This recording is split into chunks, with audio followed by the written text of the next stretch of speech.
حاسس دايما ان وجعك مش متشاف عشان بتخرج، بتشتغل، بتعمل الحاجات اللي المفروض ان انت تعملها، بس انت مش مستمتع بأي حاجة.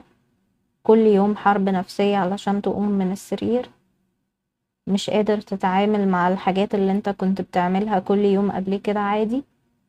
انت مش بتتدلع، انت عندك اكتئاب. أنا آية ودي قناتي The Conscious Bond، هنتكلم فيها عن علم النفس بشكل عام وعن الوعي الذاتي بشكل خاص.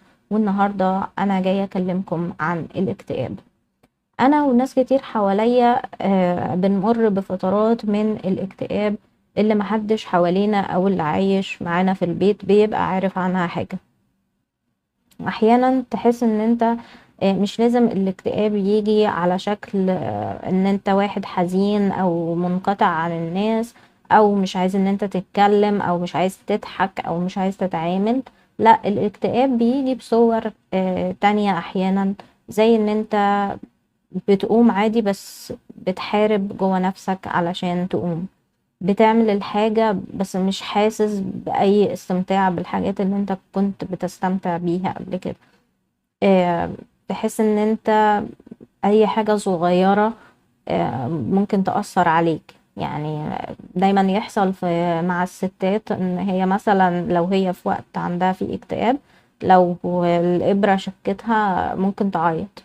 هي مش بتعيط عشان الإبرة شكتها، هي في حاجات تانية هي محتاجة تعيط عليها، بس الحاجات ديت ما عيطتش عليها، او هي مكتئبة، او هي overwhelming، في مشاعر كتير قوي متلخبطة، فبنيجي على حاجة صغيرة قوي نعيط او نعمل مشكلة اكبر من حجمها. فمش شرط ان انت الاكتئاب يكون جايلك بالشكل الطبيعي. عايزة بس افهمكم ان الاكتئاب احيانا بيجي من كتر الضغط. لو حد اتعرض لضغط نفسي فترة طويلة جدا، ده ممكن يأثر عليه باكتئاب بعد كده. فتبدأ الكيمياء بتاعة المخ بتاعته بتتغير. فالشخص المكتئب المفروض ان مخه مش بيفرز الدوبامين والسيروتونين بالشكل الطبيعي. انت هنا في كيمياء جوه مخك بتتغير. مش دلع، مش ان انا مش عايز ادخل نفسي في حاجات، ومش استسهال. هو الموضوع مش بيكون استسهال. انا يعني هو فعلا الانسان بيكون بيحارب. في ناس بتوصل لمرحلة ان هم يحارب عشان يقوم يستحمى، اللي هي النظافة الشخصية بتاعته، مش قادر ان هو يقوم يعملها. فأرجوكم لو انتوا واصلين للحالة ديت، ياريت نشوف متخصص.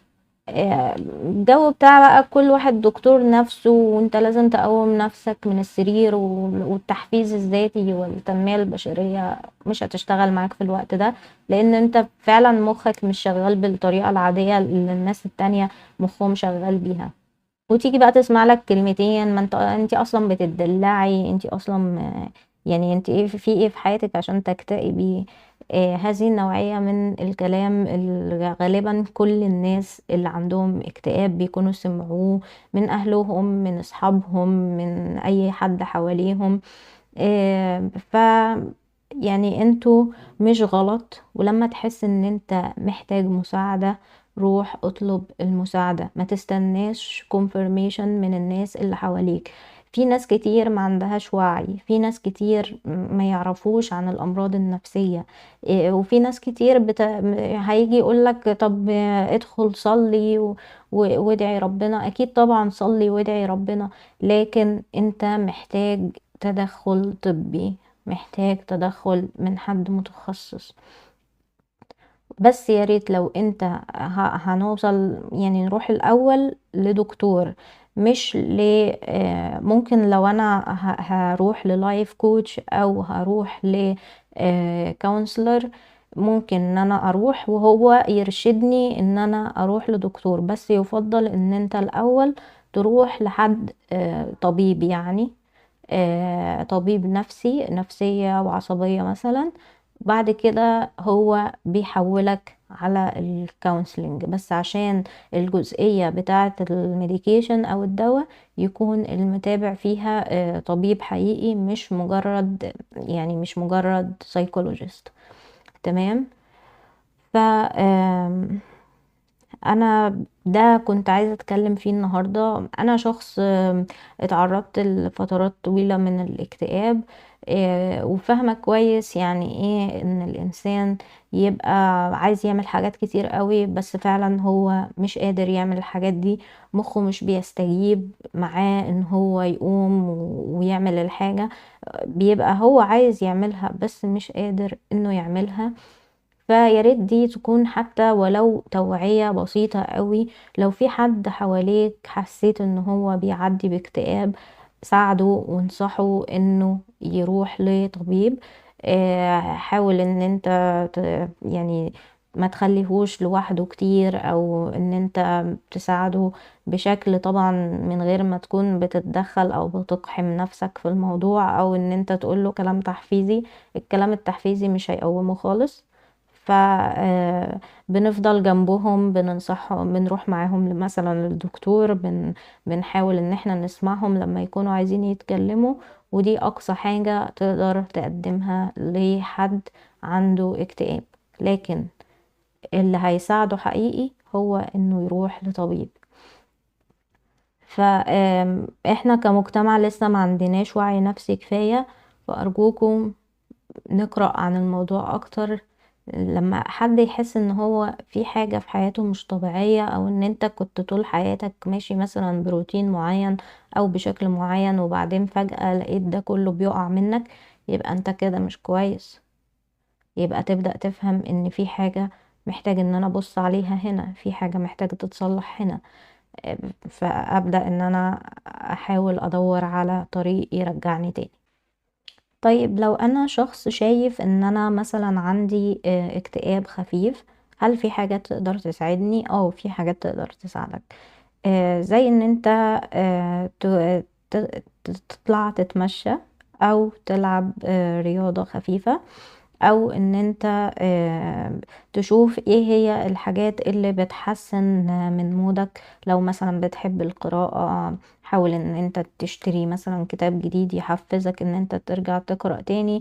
او بتحب مثلا تسمع موسيقى هادية، لو ده بيخلي الجو حواليك احسن، ممكن ان انت تخصص وقت من يومك تعمل فيه كده. ده ممكن يحسن من حالتك المزاجية، ويساعد ان مثلا الدوبامين يتفرز بشكل اكبر، فيبدأ ان انت جسمك يعني يتحسن. الرياضة والمشي خاصة في الشارع برا، مش في البيت. يعني حاول ان انت لو هتطلع 5 دقايق 10 دقايق تمشي برا حوالين البيت، ده بيساعد اكتر بكتير. وطبعا ان انت تروح في مكان، سواء حديقة او مكان يعني فيه خضرة او منظر طبيعي او اي حاجة من دي، ده طبعا بيساعد جدا على هدوء الجهاز العصبي.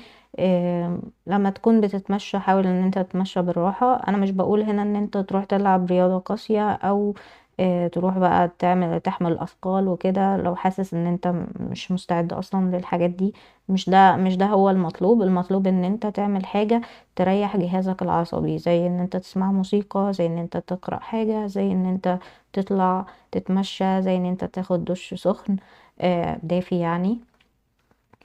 فدي حاجات بسيطة ممكن تنفع في حالة اكتئاب خفيف، او انت حاسس ان انت في ستريس وحاسس كده ان انت هتبدأ تدخل في مرحلة ما قبل الاكتئاب. فممكن ان انت تلحق نفسك بالحاجات دي. اتمنى ان الفيديو بتاع النهاردة يكون فيه اي حاجة مفيدة، حتى لو الحاجة دي بسيطة. احنا اتفقنا ان فيديوهاتنا الفترة دي مش هتكون طويلة قوي، او مش هيكون فيها آم، شغل كتير قوي، بس ان شاء الله المهم ان احنا نستمر. لو انتوا شفتوا اول فيديو انا نزلته الاسبوع ده بتاع اهدافك في 2026، هتعرفوا ان انا كنت عاملة موضوع التشيك ليست اللي بيتكتب بشكل يومي، ان احنا نعمل تارجت او هدف بشكل يومي.